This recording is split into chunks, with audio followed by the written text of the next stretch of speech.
আপনাকে বলি, আমরা সনাতন ধর্মে বিশ্বাস করি। দেবী মা দুর্গা, তার অভিশাপে এটা হয়েছে। পিতৃপক্ষে পুজো উদ্বোধন, হিজাব পরে পূজা উদ্বোধন মা দুর্গা মেনে নেননি। খুব পরিষ্কারভাবে আপনাদের বলছি, শনিবার দিন পিতৃপক্ষে যে 3টে পুজো উনি উদ্বোধন করেছিলেন, তার মধ্যে হাতিবাগানে হিজাব পরে, বৃষ্টি পড়লে ছাতা মাথায় রাখতো, কান বের করে রেখে কেউ বৃষ্টি আটকায় না। শ্রীভূমি স্পোর্টিং হাতিবাগান সার্বজনীন টালা প্রত্যয়, এই মুহূর্তে ক্যামেরা পাঠান। থই থই করছে জলে। সর্বশক্তিমান মা দুর্গা এই পাপ মেনে নেননি।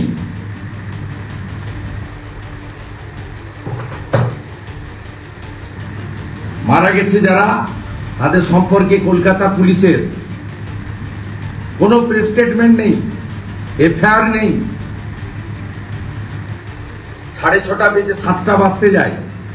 যারা মারা গেছে, ফিরোজ আলী খান,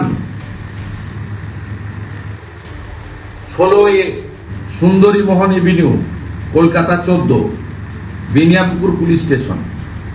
আমি ডিক্লেয়ার করছি list. Prantosh Kundu, son of late Harlal Kundu, Jitendra Singh, Hossain Shah road, Ramgopal Pandit, 149C Garia main road, Pawan Ghorami, Magrahat, Shubho Pramanik, 109 DH road, Diamond Harbour road, Purba Barisha, Sunil সূর্য, নওদা বিহার, মিরাজ শেখ, তেহট্ট। একটা আন্দোলন আছে, আরো একাধিক ইনজোর্ড আছে। মোটামুটি নন অফিসিয়ালি 10 জন মারা গেছে, অফিসিয়ালি 9 জন, 8 জন আইডেন্টিফাইড। এখনো পর্যন্ত পুলিশ সরকারের পক্ষ থেকে no press release, no FIR, no action. এরা কিভাবে মারা গেল? নিশ্চিতভাবে 600 কোটি টাকা ইলেকটোরাল বন্ডে দেওয়া সঞ্জীব গোয়েঙ্কারা দায়ী, তা অস্বীকার করার পায়নি। সবচেয়ে বড় দায়ী এই লোকটা, সবচেয়ে বড় দায়ী। 3 জন মারা গেছে কলকাতা কর্পোরেশনের স্ট্রিট লাইটে হাত দিয়ে। 2 স্ট্রিট লাইট, 1 ট্রাফিক লাইট। আমার কাছে সব ডিটেলস আছে। আপনারা এফআইআর না করলে আমি পরিবারকে দিয়ে এফআইআরও করব, জনস্বার্থের মামলাও করব। মনোজ বার্মা সিপি, মেয়র ফিরাদ হাকিম, সিএসএর চেয়ারম্যান সঞ্জীব গোয়েঙ্কা, 3 জনকে আমরা জেলে দেখতে চাই।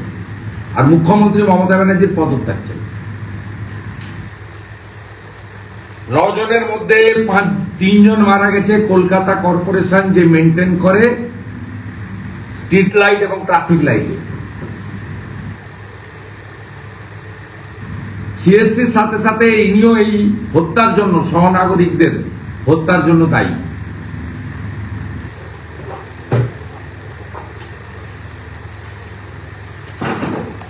আমরা এই পরিস্থিতি স্বাভাবিক হওয়ার সাথে সাথে যা যা করণীয় কাজ, প্রতিবাদও হবে। সহনাগরিকদের মৃত্যুর জন্য যারা অভিযুক্ত, তাদের বিরুদ্ধে ব্যবস্থা গ্রহণের জন্য যা যা করার তা করা হবে। এবং সেই পরিবারগুলির পাশেও আমি সকলকে আবেদন করব, যেহেতু সরকার এখনো পর্যন্ত পাশে দাঁড়ায়নি, সিএসসি কর্পোরেশনের পক্ষ থেকে উপযুক্ত কোনো ঘোষণা হয়নি, যদিও মৃত্যু কোনো ক্ষতিপূরণ দিয়ে হয় না।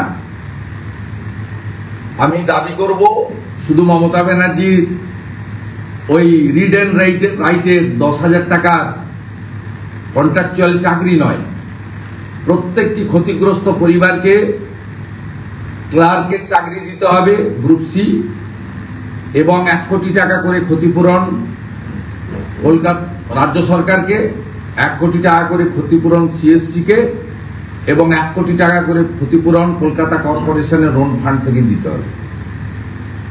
এই মৃত্যুর জন্য যদি কেউ দায়ী থাকেন তার নাম হলো পশ্চিমবাংলার অপদার্থ মুখ্যমন্ত্রী মমতা বন্দ্যোপাধ্যায় এবং প্রপারলি আইএমডি জানানো সত্ত্বেও যারা গণতান্ত্রিক আন্দোলনকে কণ্ঠরোধ করার জন্য যে পুলিশের তৎপরতা দেখা যায় তাদের উদ্যোগে, কর্পোরেশনের উদ্যোগে এবং ডিজাস্টার ম্যানেজমেন্টের যারা যারা আছেন তাদের উদ্যোগে কিছু না দেখানোর মানে সতর্কতা না নেওয়ার ফলে আজকে এতগুলো 10 জন সহনাগরিককে আমাদের কলকাতার মতো শহরে আজকে তারা প্রাণ হারালেন, বা আমি বলবো এটা পরোক্ষভাবে খুনি এই রাজ্য সরকারের দ্বারা তৃণমূল কংগ্রেস পরিচালিত কর্পোরেশন এবং তারা যাদের কাছ থেকে সবচেয়ে বেশি অর্থনৈতিকভাবে বেনিফিট হয়েছে ইলেকটোরাল বন্ডে, হলদিয়া এনার্জির নাম করে যাদের 600 কোটি টাকা শুধু বন্ডেই পাওয়া গেছে। এর বাইরেও মুখ্যমন্ত্রীর বিদেশ সফর থেকে শুরু করে সব জায়গায় এরা থাকে, এরা মুখ্যমন্ত্রীর ভীষণ ক্লোজেস্ট। এদের জন্যই এই ঘটনা ঘটেছে। শুধু কলকাতা কর্পোরেশন এলাকা নয়, কলকাতা কর্পোরেশন এলাকার বাইরেও উত্তর 24 পরগনার শাসনে একজন সামান্য বেতন পাওয়া village resource person VRP Mirajul Ali, তিনিও নিকাশি ব্যবস্থা জল বের করানোর কাজ করতে গিয়ে 11,000 ভোল্টের বিদ্যুতের শকে প্রাণ হারিয়েছেন। এক্ষেত্রেও উপযুক্ত ক্ষতিপূরণ দাবি আমি করছি।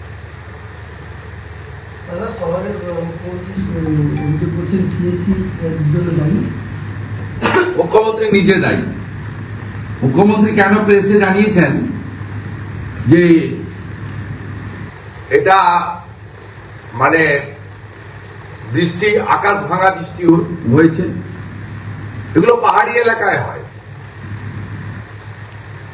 যেটাকে বলে রেনবাস, ওগুলো পাহাড়ি এলাকায়,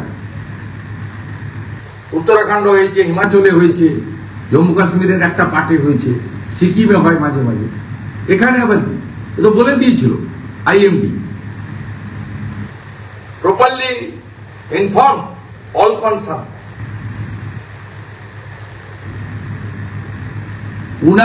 উনার এই যে মা দুর্গা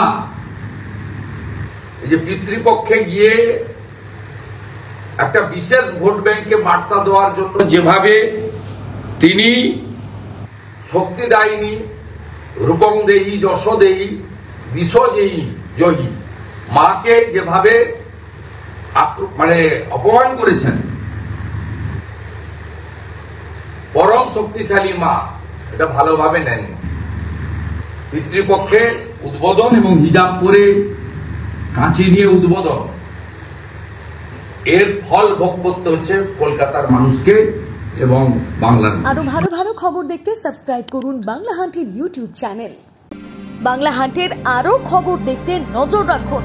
বাংলা খবর মানেই বাংলা হান্ট।